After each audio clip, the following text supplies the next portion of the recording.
बाबा जी से बोला गया कि शिवलिंग की, मेरा तो एक लिंग ही पूजा किया जाता है। मेरा तो एक लिंग ही पूजा किया जाता है। मेरा सिर्फ एक लिंग ही पूजा जाता है जी। और देवताओं की सारी इंद्रियां पूजी जाती हैं। क्यों? क्योंकि मनुष्य में कौन सा विकार प्रधान होता है?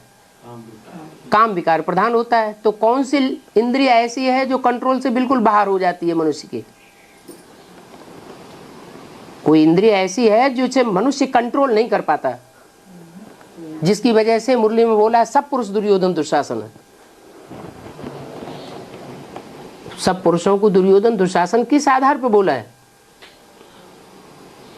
तो यही ये काम विकार ऐसा है जो मनुष्य के कंट्रोल से, पुरुष के खास करके, स्त्रियों की नहीं। स्त्रियों को इसका सबके लिए नहीं कहा, सब स्त्रियां सूपन खाएं पूतनाएं हैं, लेकिन पुरुषों को सबको कहा सब पुरुष दुर्योधन दुशासन। माने वो बात जब ऐसी आती है कंट्रोल करने की, तो पुरुष जो है दुर्योधन दुशासन का रूप धारण कर लेता है। दुष्ट युद्ध करता है और दुष्ट शासन करता है। लेकिन शिव का तो लिंग होता है। लेकिन हाँ, तो बताया, अभी पूरी बात नहीं हुई। जो पुरुष हैं, जितने भी पुरुष मात्र हैं 500-700 करोड़, वो सब कामेंद्रियों को कंट्रोल नहीं कर सकते। लेकिन एक ही आत्मा ऐसी है जिस मुकर्रर रथ में प्रवेश करती है, उस रथ की इंद्रियों को कंट्रोल करती है। और खास करके किस इंद्रिय को कंट्रोल करती है? काम इंद्रिय को कंट्रोल करती है। उसका प्रूफ क्या? कोई कहेंगे हम नहीं मानते काम इंद्रिय को कंट्रोल करती है। तो उसका कंट्रोल का करने का प्रूफ ये है कि ब्रह्मा बाबा के 400, 300, 400 कन्याएं माताएं साथ साथ थी। कोई बच्चे पैदा हुए? कोई प्रूफ हुआ? अच्छा, इसके बाद एडवांस पार्टी में भी उनके पास तो 300-400 कन्याएं, यहाँ तो 600 कन्याएं हैं। कोई बच्चे पैदा हुए? आजकल तो बहुत सारे तरीके हैं। वो तरीके हर जगह अप्लाई कर रहे हैं, कोई मनुष्य का अप्लाई नहीं कर पाता है। इतने हर देश में तरीके अप्लाई किए जा रहे हैं, जनसंख्या कंट्रोल हो रही है? तो नहीं हो रही है ना। फिर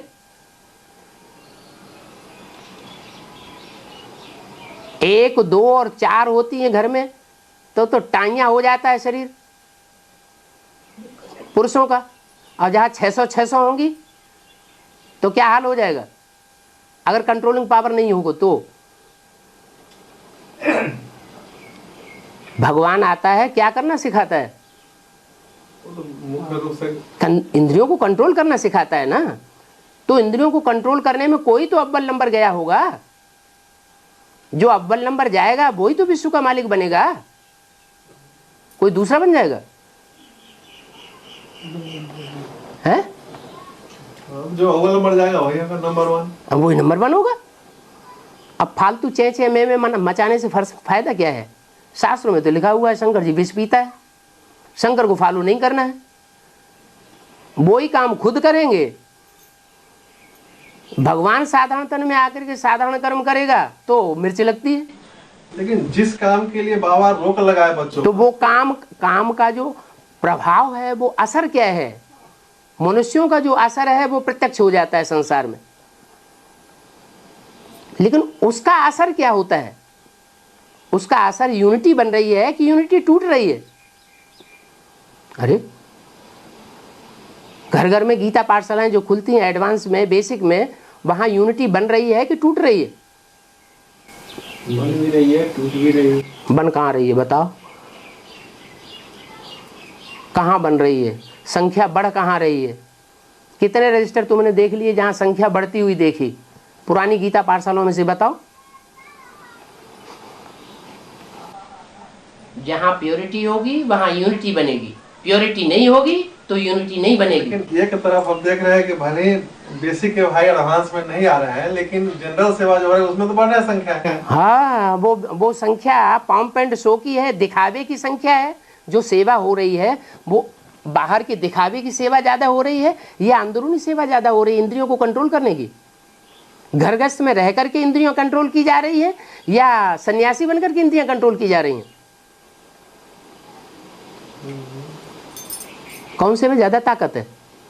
घर गृहस्थ में रह करके। तो फिर यहाँ एडवांस में तो सारे ही घर गृहस्थ में रह करके राजयोग सीखने वाले। ब्रह्मा कुमारियां सफेद साड़ियां पहन लेती हैं, उससे थोड़ा ही कोई राजयोग हो जाता है? पहले गृहस्थ में रह के दिखाओ बाल बच्चों के साथ रहो परिवार में। बाबा तो कहते हैं जो गृहस्थी हैं वही गृहस्थियों को पाठ पढ़ा सकते हैं राजयोग का। जो निवृत्ति मार्ग वाले हैं वो तो राजयोग का पाठ पढ़ा ही नहीं सकते।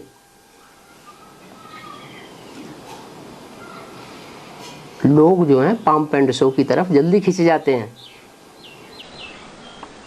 बेसिक की ब्रह्मा कुमारी अपने माता पिता घर पर आती जाती है, उससे क्या होता है? एडवांस का कोई भी करना अपने माता के घर में आती जाती है। सरेंडर काहे के लिए करते हैं? आने जाने के लिए सरेंडर करते हैं, या इसलिए सरेंडर करते हैं कि हम कन्या को अपने घर में रख करके पवित्र नहीं रख पाएंगे या शादी करने लग पड़ेगी? बाहर गृहस्थ में रह के वो बाप के साथ रहती है, वो गृहस्थी नहीं है, वो बेहद की गृहस्थी है। जिसके साथ रहती हैं वो गृहस्थी नहीं है क्या?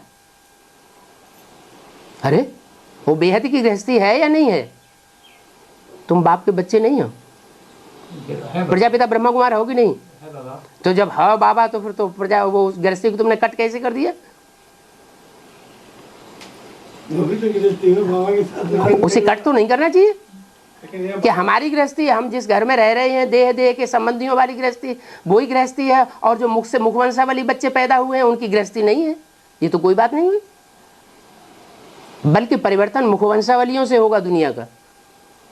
देह के संबंधियों वाली गृहस्थी से परिवर्तन दुनिया का होने वाला हुआ नहीं है। 2500 तक हुआ ही नहीं कुछ भी।